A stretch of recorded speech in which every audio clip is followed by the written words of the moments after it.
এই কালো অলক্ষী, কত বেলা হয়েছে দেখেছিস? আজ কি আমি সারাদিন অনাহারে থাকবো নাকি শুনি? তোর মতো কাঙালির জন্য আমার ছেলেটা রোজ রোজ না খেয়ে যায়। কি রে মুখ পুরি, এখনো খাবার নিয়ে আসছিস না কেন? হ্যাঁ,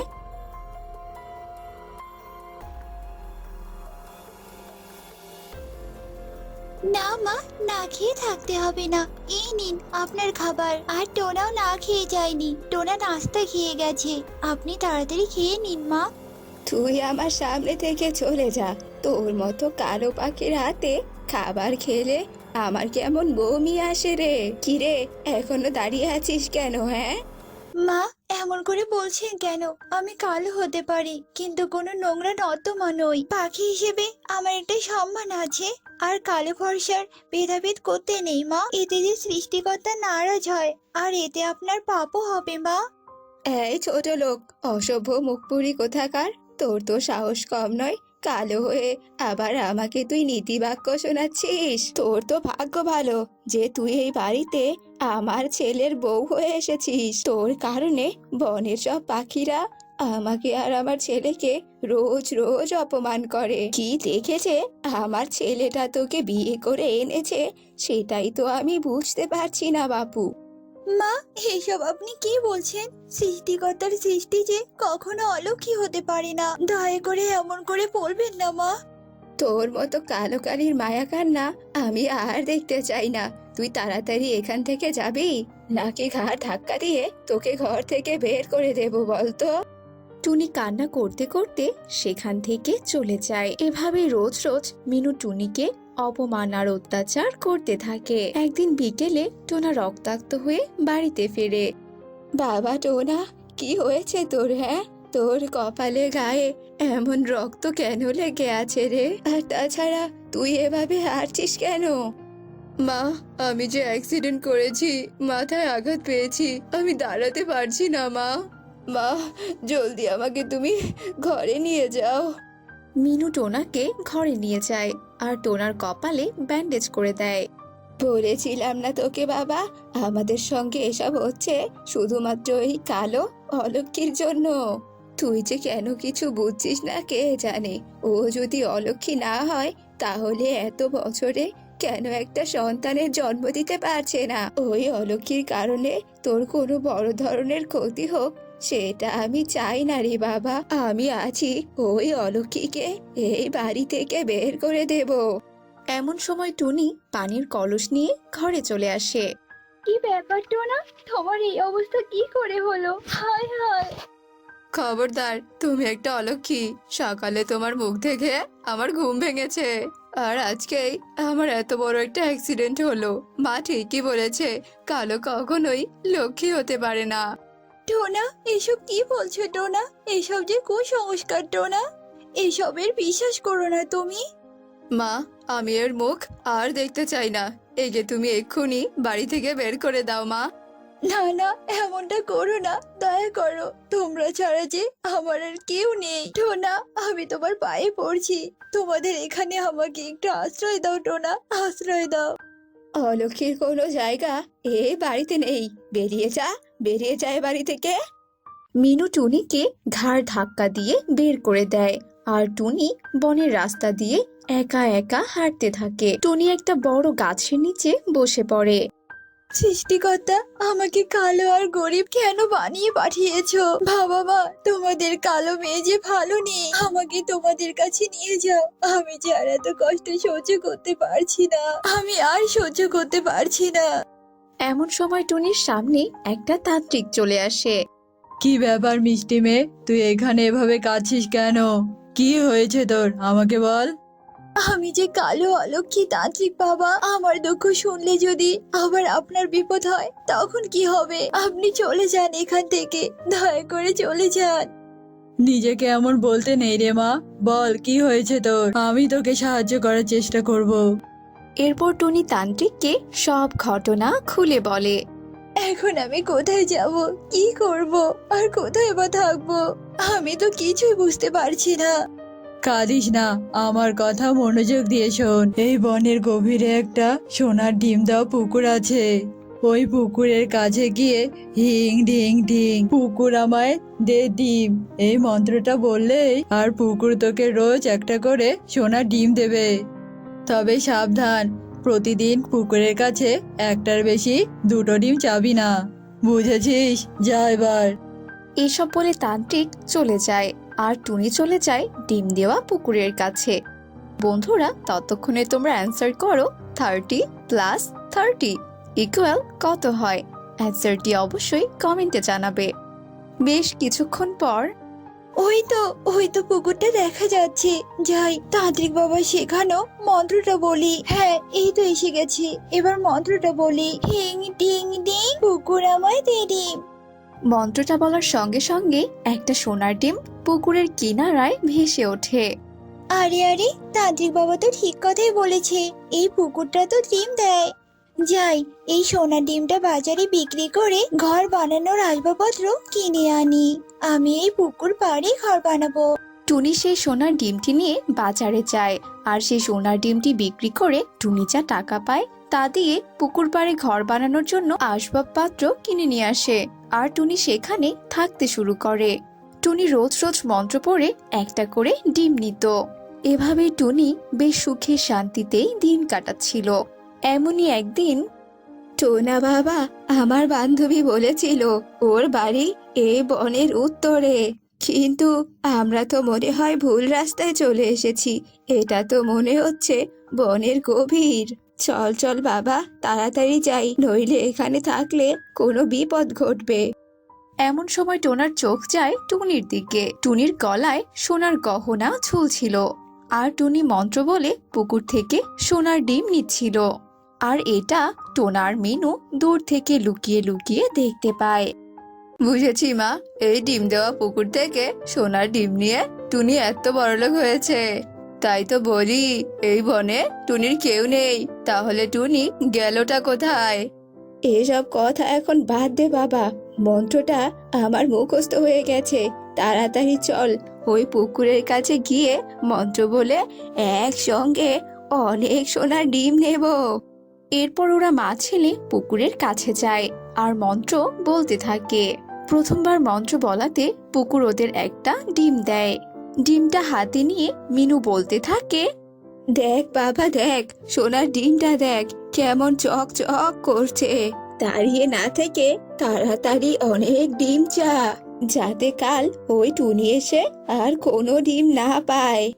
এরপর টোনা দ্বিতীয়বারের মতো আবারও মন্ত্র বলে, কিন্তু এবার ডিমের পরিবর্তে একটা সাপ উঠে আসে। এই সাপাই, তুমি তুমি কেন উঠে এসেছো? হ্যাঁ, আমরা তো ডিম চাওয়ার মন্ত্র বলেছি, ডিম কোথায়? হ্যাঁ, লোভী পাখিরা, এই ডিম দেওয়া পুকুর কাউকে একবারের বেশি দুবার ডিম দেয় না। আর তোরা কিনা বারবার ডিম চাইছিস, দাঁড়া দাঁড়া, তোদেরকে দেখাচ্ছি মজা। ওরে বাবারে, আমার চাই না ডিম। ও মা, তাড়াতাড়ি পালাও, পালাও এখান থেকে। এরপর ওরা মা ছেলে ছুটতে থাকে আর সাপও ওদের পেছন পেছন ছুটতে থাকে। টোনা আর মিনু ছুটতে ছুটতে টুনির বাড়িতে যায়। কি ব্যাপার টোনা, তোমরা এখানে? তোমাদের বাড়ি থেকে আমাকে তাড়িয়ে দিয়ে তোমাদের আশা পূরণ হয়নি বুঝি, তাই আবারও এখানে এসেছো, আমাকে অত্যাচার করতে এসেছো, তাই না? যাও যাও বলছি এখান থেকে। বৌমা, আমরা যে তোমার সঙ্গে অনেক অন্যায় করেছি, তুমি আমাদের ক্ষমা করে দাও বৌমা। আমরা আর কখনো এমন অন্যায় কাজ করব না। হ্যাঁ টুনি, মা ঠিকই বলেছে, আমাদের ক্ষমা করে দিয়ে ওই সাপের হাত থেকে আমাদের রক্ষা করো। সাপ? কোন সাপ? আমি তো কিছুই বুঝতে পারছি না। এরপর টোনা টুনিকে সব ঘটনা খুলে বলে। আমরা লোভে পড়ে এই কাজ করেছিলাম, তুমি আমাদের বাঁচাও টুনি, বাঁচাও আমাদের। লোভী পাখিরা, তোরা তোরা কিনা এখানে এসে বসে আছিস? আজ তোদের আমি এমন শাস্তি দেব যে তোরা আর কখনোই লোভ করতে পারবি না। বৌমা, বাঁচাও, বাঁচাও আমাদের, তোমার পায়ে পড়ি বৌমা, বাঁচাও।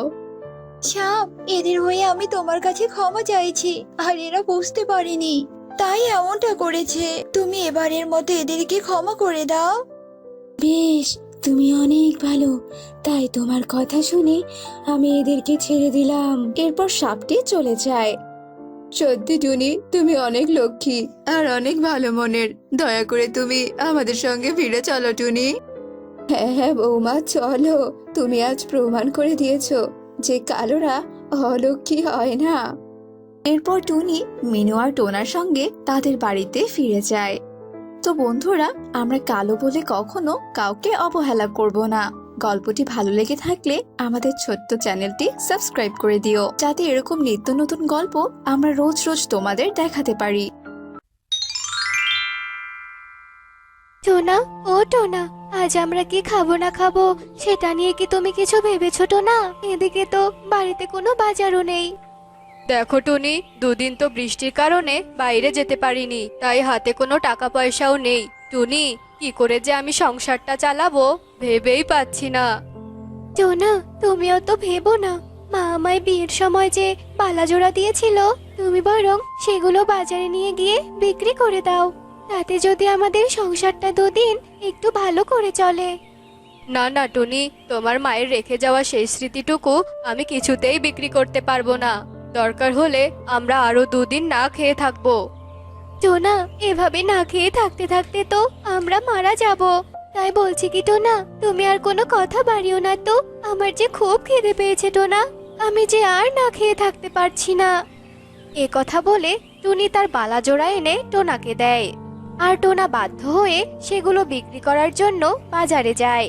তারা ছিল অনেক গরিব, ঠিকমতো দুবেলা খাবারও খেতে পারতো না। এভাবে সুখে দুঃখে একসাথে পাশে থেকেই তাদের দিন কাটছিল। কি হয়েছে টুনি, তুমি কি কিছু বলবে আমাকে?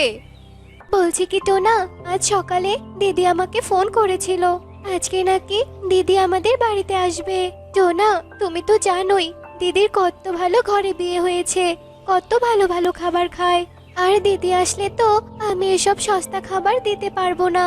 তাই বলছি কি, তুমি যদি আমাকে কিছু ভালো বাজার করে এনে দিতে পারতে অনেক ভালো হতো। তুমি তো জানোই টুনি, আমাদের কত অভাবের সংসার, আমরাই তো ভালোভাবে চলতে পারি না। তাই ঘরে যা খাবার আছে তাই তোমার দিদিকে খেতে দেবে, বুঝেছো? আমি এখন বাইরে যাই, দেখি কোনো কাজ পাই কিনা। এ কথা বলে টোনা বাইরে চলে যায়, আর টুনি তার দিদির জন্য ঘরের সস্তা খাবারই রান্না করতে থাকে। দেখতে দেখতে বিকেল হয়ে যায়, আর টুনি তার বোনের জন্য অপেক্ষা করতে থাকে।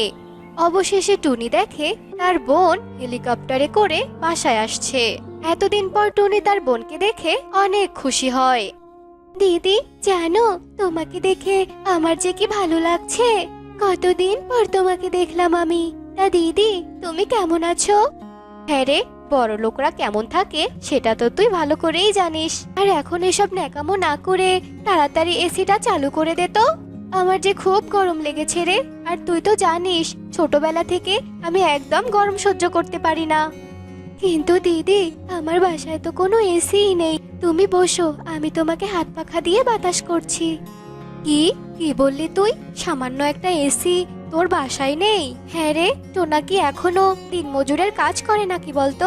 আমি তোদের কতবার বলেছি টোনাকে একটা ভালো ব্যবসা ধরিয়ে দেই, কিন্তু তোরা তো আমার কোনো কথাই শুনিস না। জানিস কালু কত ভালো ব্যবসা করে, আর তাতে আমাদের অনেক ভালো রোজগার হয় রে।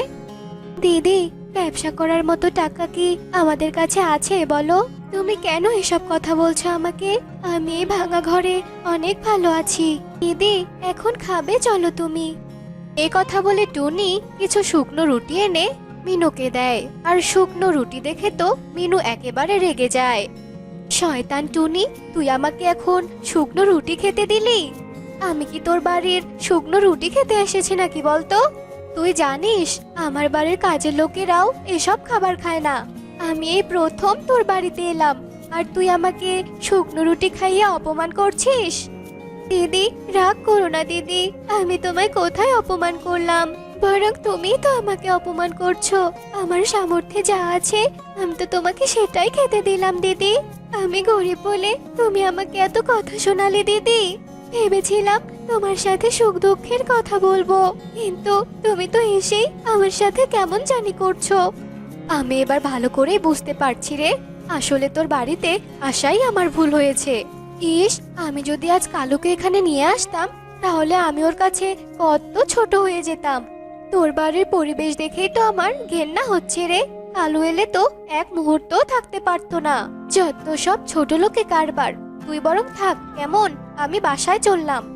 এ কথা বলে মিনু অনেক রেগে আবারও প্লেনে করে সেখান থেকে চলে যায়।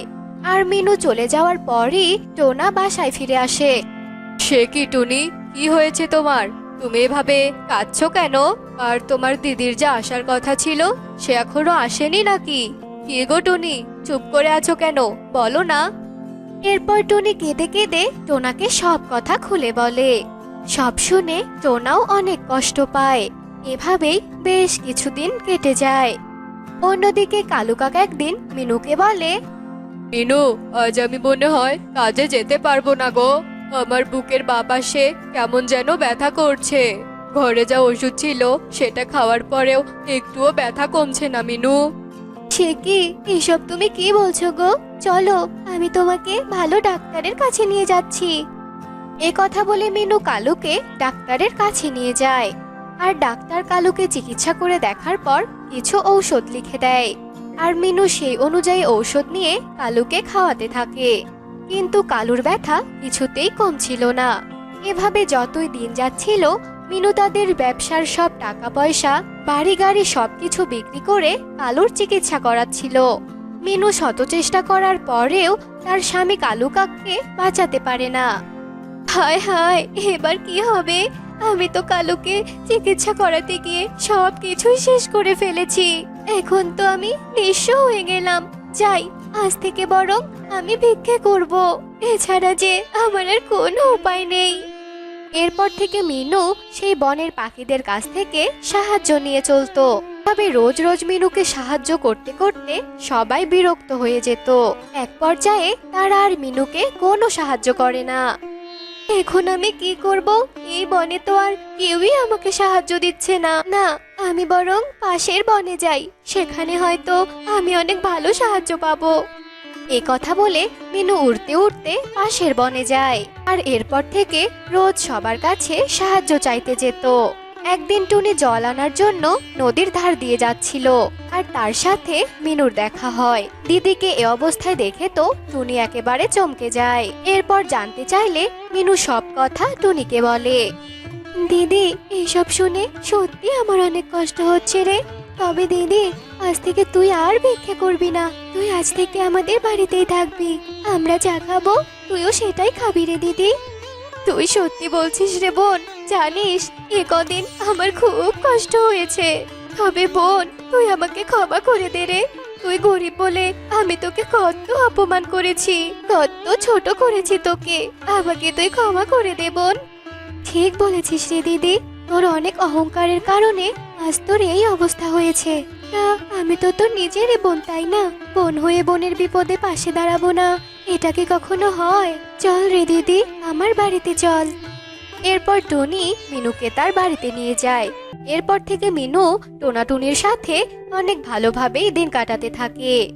তো বন্ধুরা, আমাদের আজকের এই গল্পটি তোমাদের কাছে কেমন লেগেছে তা কমেন্টে জানাতে ভুলো না কিন্তু।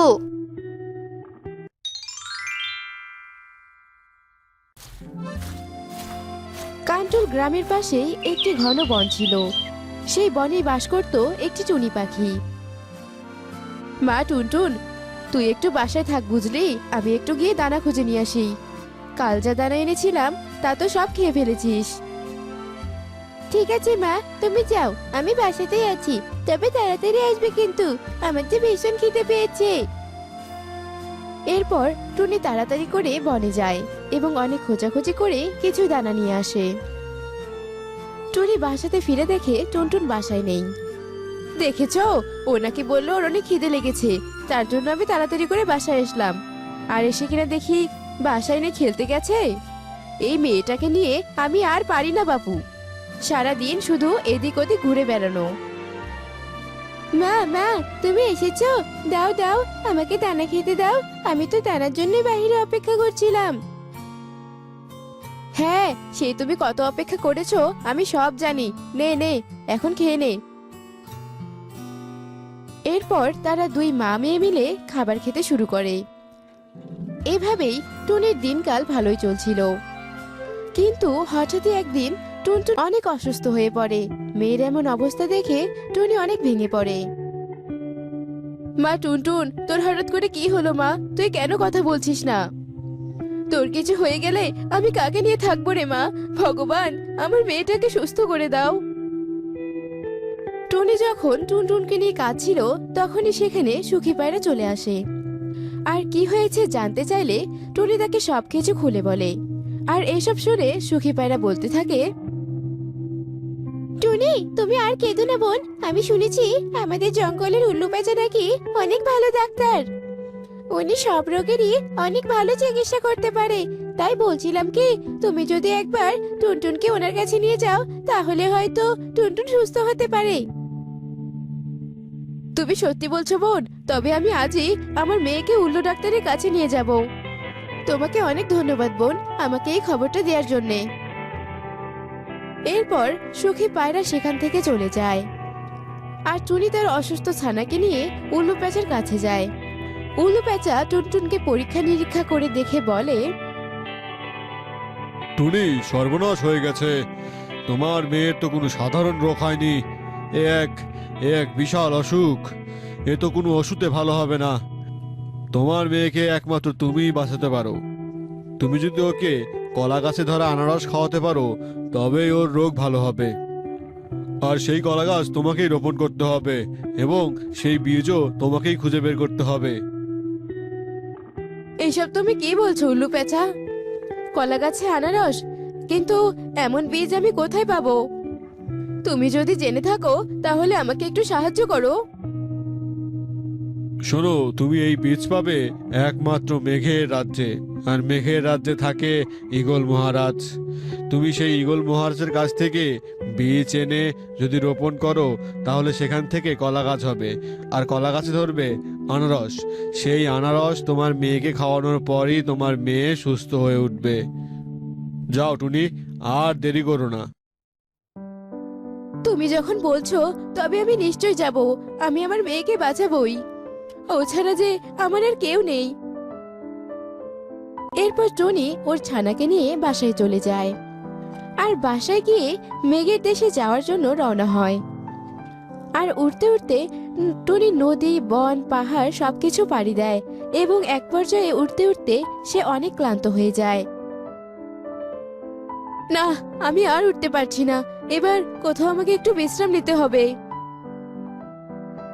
তারপর টুনি একটি পাহাড়ের উপর উঠে বসে এবং সেখানে উঠে দেখতে পায় একটি লাল ফল। টুনি সেই লাল ফলটি নিয়ে আবার রওনা হয়। তারপর অবশেষে টুনি মেঘের রাজ্যে চলে যায়। মেঘের রাজ্যে তো চলে এলাম, কিন্তু এখানে ঈগল মহারাজ কোথায় থাকে আমি তো সেটা বুঝতেই পারছি না।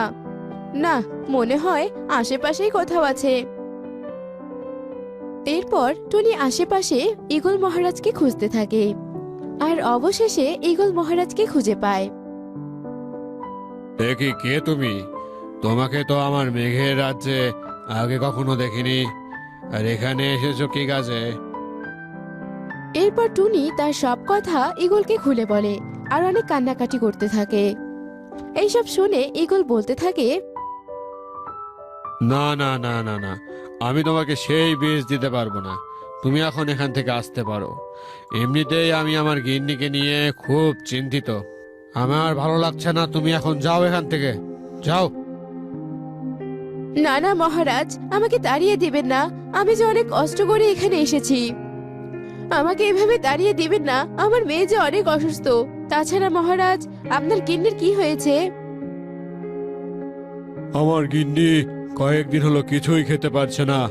বৌদ্ধমশাই বলেছে আর কিছুদিন এভাবে গেলেই নাকি আমার গিন্নিকে আর বাঁচানো যাবে না। টুনি, টুনি, তুমি যদি আমার গিন্নিকে সুস্থ করতে পারো তবে আমি তোমাকে সেই বীজটা দেব। মহারাজ, আপনি আমাকে রানীমার কাছে নিয়ে চলুন। আমি যে করেই হোক রানীমাকে সুস্থ করে তুলব। এরপর টুনি ঈগল রানীর কাছে যায় আর তার হাতে থাকা লাল ফলটি ঈগল রানীকে খাইয়ে দেয়। আর সেই লাল ফলটি ঈগল রানীকে খাওয়াতেই রানী সুস্থ হয়ে যায়। রানী সুস্থ হয়ে তার পাশে থাকা ফলগুলো খেতে থাকে, যা দেখে ঈগল খুব খুশি হয় আর টুনির হাতে সেই বীজটি দিয়ে দেয়। ধন্যবাদ মহারাজ, আপনাকে অসংখ্য ধন্যবাদ। এখন আমি তাহলে আসি। আপনি আমার অনেক বড় উপকার করলেন। এরপর টুনি সেই বীজটি নিয়ে তার বাসার দিকে রওনা দেয় এবং অনেকক্ষণ যাবৎ ওড়ার পর টুনি তার বাসায় পৌঁছে যায়। তারপর টুনি আর দেরি না করেই তার বাসার সামনে সেই বীজটি রোপণ করে। যাক, অবশেষে বীজটা রোপণ করা হলো। এখন শুধু সেই কলা গাছ আর কলা গাছে আনারস ধরার বাকি। যাই, একটু মেয়েটার কাছে যাই, মেয়েটা হয়তো অনেকক্ষণ ধরে না খেয়ে আছে। এরপর পরের দিন সকালে টুনি যখন ঘুম থেকে উঠে বাহিরে আসে, তখন সে দেখতে পায় সেই বীজটি থেকে একটি কলা গাছ হয়েছে আর সেই কলা গাছটিতে একটি আনারসও ধরেছে। এসব কিছু দেখে টুনি ভীষণ অবাক হয়ে যায়। আরে বাহ, সত্যি তো কলা গাছে আনারস ধরেছে। তবে ভগবানের আশীর্বাদে আমি আমার মেয়েটিকে বাঁচাতে পারবো। যাই, আর দেরি না করাই ভালো। এরপর টুনি সেই আনারসটি নিয়ে তার মেয়েকে খাইয়ে দেয়। আনারসটি খাওয়াতেই তার মেয়ে টুনটুন খুব তাড়াতাড়ি সুস্থ হয়ে যায়। আর টুনটুনকে সুস্থ দেখে টুনি অনেক খুশি হয়। মা মা, আমার তো এখন অনেক সুস্থ লাগছে, তাহলে আমি একটু খেলতে যাই মা। ও, সুস্থ হয়ে তোর আগেই খেলার কথা মনে পড়েছে, তাই না? এই সময় তুই একদম কোথাও খেলতে যাবি না। দুদিন ভালোভাবে বিশ্রাম নে আগে। এরপর থেকে টুনি তার মেয়েকে নিয়ে খুব সুখে শান্তিতে দিন কাটাতে থাকে।